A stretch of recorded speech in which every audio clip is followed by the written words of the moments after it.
J'ai fait 30 ans dans la vie chrétienne, mais ta vie spirituelle est totalement inexistante. Alors nous voulons découvrir ces 5 conséquences. Numéro 1. La spiritualité, nulle ou faible, nous maintient toujours dans l'état de l'homme animal. Or, la Bible dit, l'homme animal ne conçoit pas les choses de l'Esprit de Dieu. 1 Corinthiens 2. 1 Corinthiens 2. Nous allons ouvrir vite la parole.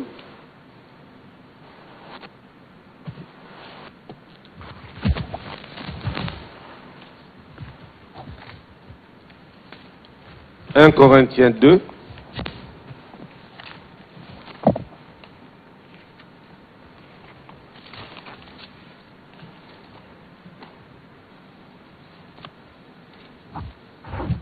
Alléluia. Verset 10. On va aller vite. On peut commencer au verset 9. Mais comme il est écrit, ce sont les choses que l'œil n'a point vues, que l'oreille n'a point entendues, qui ne sont point montées au cœur de l'homme. Ce sont des choses que Dieu a préparées pour ceux qui l'aiment. C'est-à-dire que les choses que tu viens de lire ici sont des choses que Dieu a mis en réserve pour toi. Donc, la Bible dit que Dieu a préparé pour ceux qui l'aiment. Quelles sont ces choses? Donc, les choses que l'œil n'a point vues, que l'oreille n'a point entendues, qui ne sont point montées au cœur de l'homme. C'est-à-dire, nous sommes dans le domaine du surnaturel. Donc, les choses surnaturelles, Dieu les a mis en réserve pour toi. Alors, tu vois pourquoi je disais que la vie chrétienne est une vie spirituelle? Parce que quand un chrétien commence à grandir, à faire des expériences, je vais expliquer après, et vous allez commencer à vivre et à expérimenter ces choses, parce que ce sont des choses qui t'appartiennent, qui te concernent toi, en tant qu'enfant de Dieu. Dieu nous les a révélées par l'Esprit. Car l'Esprit sonde tout, même les profondeurs de Dieu. Lequel des hommes, en effet, connaît les choses de l'homme, si ce n'est l'Esprit de l'homme qui est en lui? De même, personne ne connaît les choses de Dieu, si ce n'est l'Esprit de Dieu. Cela veut dire que il ne suffit pas seulement d'avoir le Saint-Esprit et de parler en langue pour connaître les choses de Dieu. Quand on parle de connaître les choses de Dieu, ici on parle des mystères de Dieu. Donc, que Dieu commence à se révéler dans la personne. Et la Bible dit, or, nous n'avons pas reçu l'esprit du monde, mais l'esprit qui vient de Dieu, afin que nous connaissions les choses que Dieu nous a données par sa grâce. 14.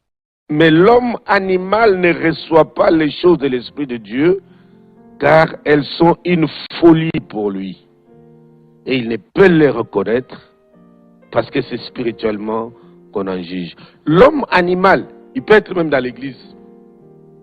L'homme animal, il peut être même prédicateur de la parole. Mais il a un niveau trop bas spirituel. Il lui sera difficile d'atteindre un certain niveau spirituel de compréhension et d'entendement.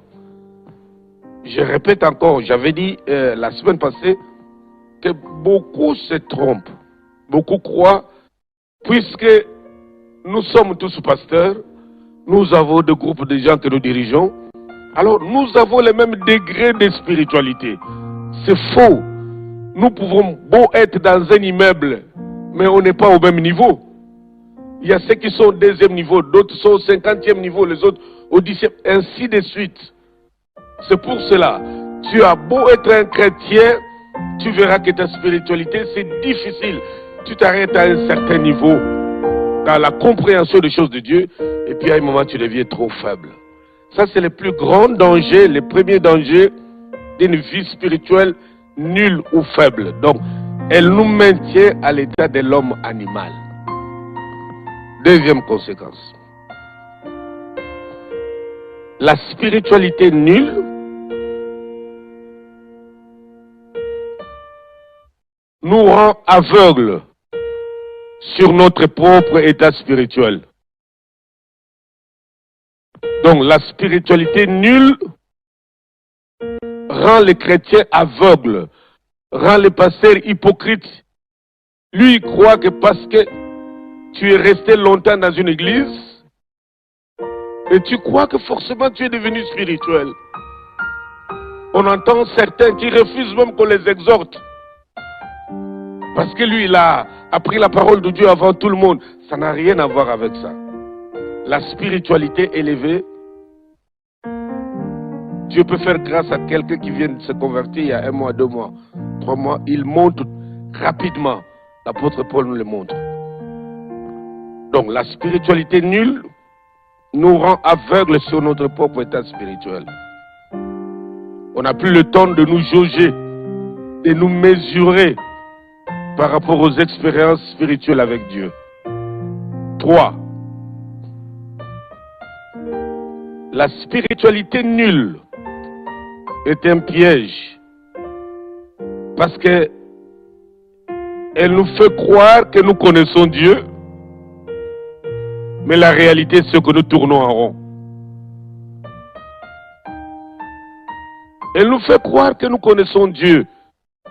Je me suis rendu compte, je me suis toujours posé la question, pourquoi les gens qui gênent beaucoup, la plupart d'entre eux ne progressent pas? Pourquoi les gens qui donnent l'impression d'être trop spirituels, mais quand vous les regardez de près, vous sentez qu'il y a quelque chose qui ne va pas? Ils ont des blocages très certains, très sérieux. La plupart d'entre nous qui me suivent là, vous savez de quoi je parle. Je me suis posé la question.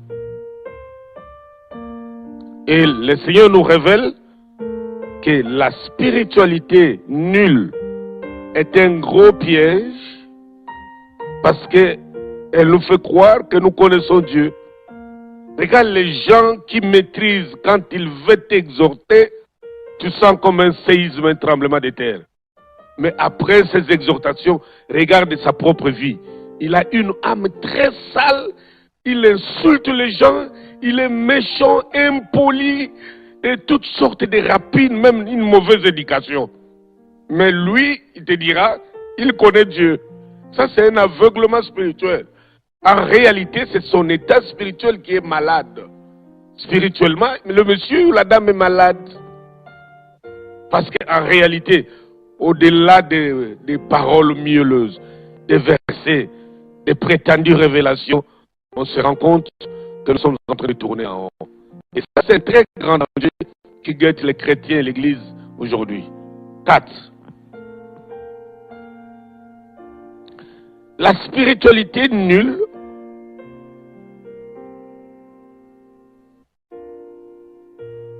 nous pousse à nous fatiguer vite dans la fidélité et dans la loyauté envers Dieu. Quand la spiritualité est faible, elle est inexistante, il est difficile de voir quelqu'un rester longtemps attaché dans le même zèle pour Dieu, dans la même crainte pour Dieu, dans la même sanctification pour Dieu, dans la même plénitude pour Dieu. Et il se fatigue rapidement. Parfois sans raison, tu vois, tout s'écroule. Parce que notre vie, n'oublions pas, notre vie est essentiellement spirituelle. La vie sur terre est d'abord spirituelle. Nous sommes la conséquence de ce que nous sommes spirituellement.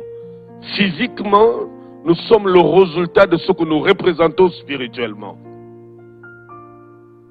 Donc, si spirituellement tu es nul, il ne faut pas rêver. Il y a beaucoup de gens qui attendent de grandes choses de Dieu depuis des années.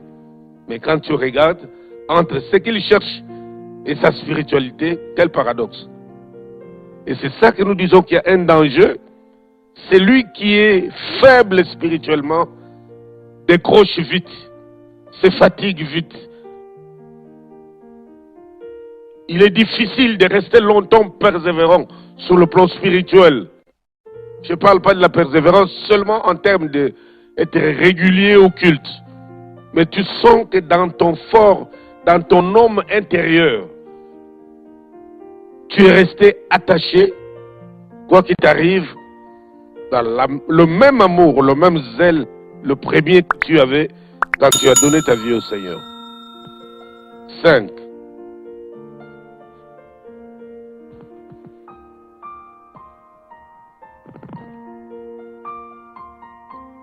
La spiritualité nulle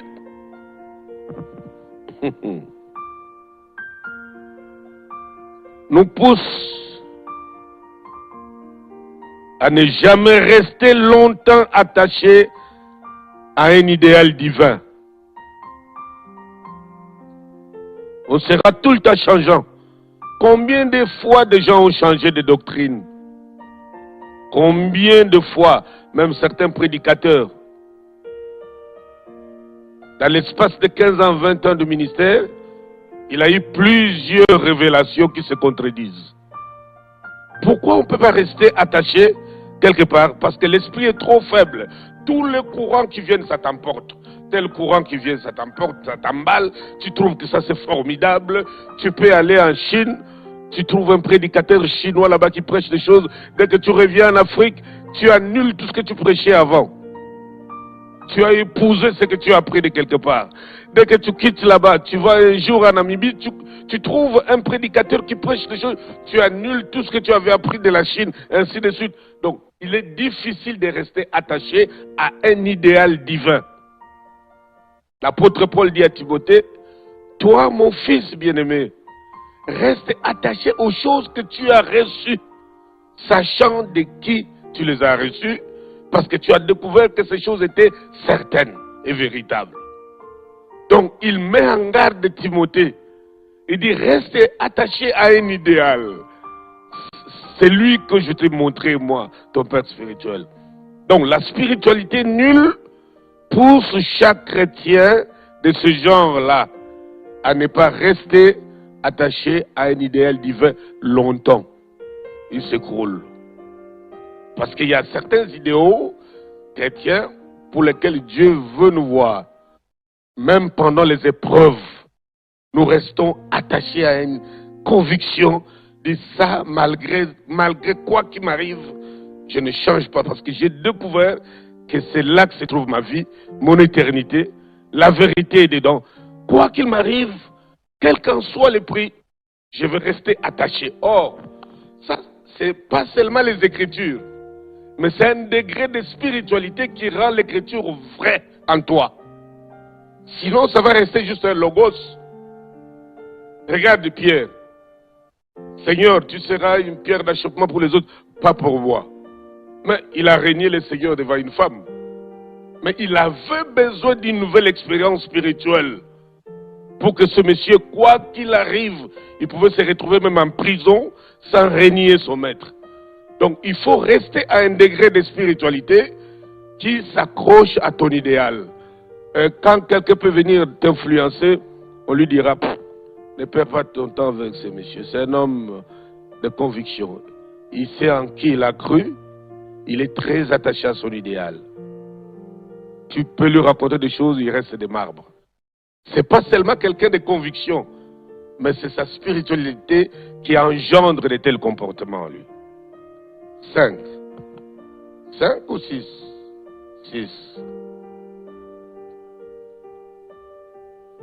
La spiritualité faible ou nulle fait que nous ne raisonnons plus juste du point de vue de Dieu. Donc quand ta spiritualité est très faible, tu verras même tes résolutions, tes réflexions, tes attitudes tes partages, tes comportements sur les choses de Dieu, c'est un peu bizarre. Les gens n'arrivent plus à te maîtriser. Ils ne te comprennent pas. Comment tu raisonnes sur les choses de Dieu de cette manière-là? Vous savez, certains chrétiens, certains serviteurs nous étonnent. Tu peux partager avec quelqu'un. Il a une drôle de conception des choses de Dieu. Ça, c'est aussi une manière de croire en Dieu, ça. Mais d'où est-ce qu'il a appris ça? Tu t'étonnes, tu sens vraiment que vous n'évoluez pas, comme on dit, dans les mêmes ondes. Et c'est comme s'il croit à un autre Dieu qui est différent du tien. Et tu suis seulement la réflexion, la compréhension, l'analyse qui se fait des choses de Dieu, c'est bizarre. Mais il te dira, je suis chrétien. Donc la spiritualité faible produit ce genre de chrétien-là. Le chrétien qui ne raisonne plus juste, de manière droite, de manière biblique, de manière spirituelle sur les choses de Dieu. Enfin, la spiritualité nulle est une grande porte ouverte aux envoûtements.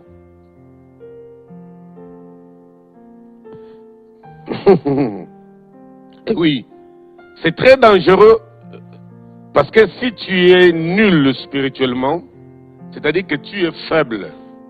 Or, dans le monde des ténèbres, il y a des degrés de démons, d'autres, tu peux les chasser juste au nom de Jésus. D'autres, il te faudra gêner. Parce que par le jeûne, tu dois t'élever en spiritualité. Et lui devient presque ton subalterne. Là, tu peux lui donner l'ordre, et tu veux lui intimer l'ordre. Il va obéir et partir. Jésus l'a dit, nous connaissons bien l'exemple, l'enfant qui était épileptique, tout ça. Jésus revenait de la montagne de la transfiguration. Et les disciples lui ont posé la question, mais pourquoi nous on a plusieurs tentatives, ça n'a pas marché? Le Seigneur leur a dit, cette sorte de démons. Donc, Jésus voulait dire que dans le monde des ténèbres, il y a plusieurs catégories de démons. Dans les catégories, il y a des puissances. La fois passée, souvenez-vous, je vous ai parlé de l'histoire de Daniel, Gabriel et Michael. Donc, dans le monde spirituel et satanique, il y a aussi des degrés. Si ta spiritualité est faible et nulle, malgré ton ancienneté dans l'église, tu t'exposes aux envoûtements. C'est pourquoi aujourd'hui nous avons des chrétiens, même des pasteurs envoûtés.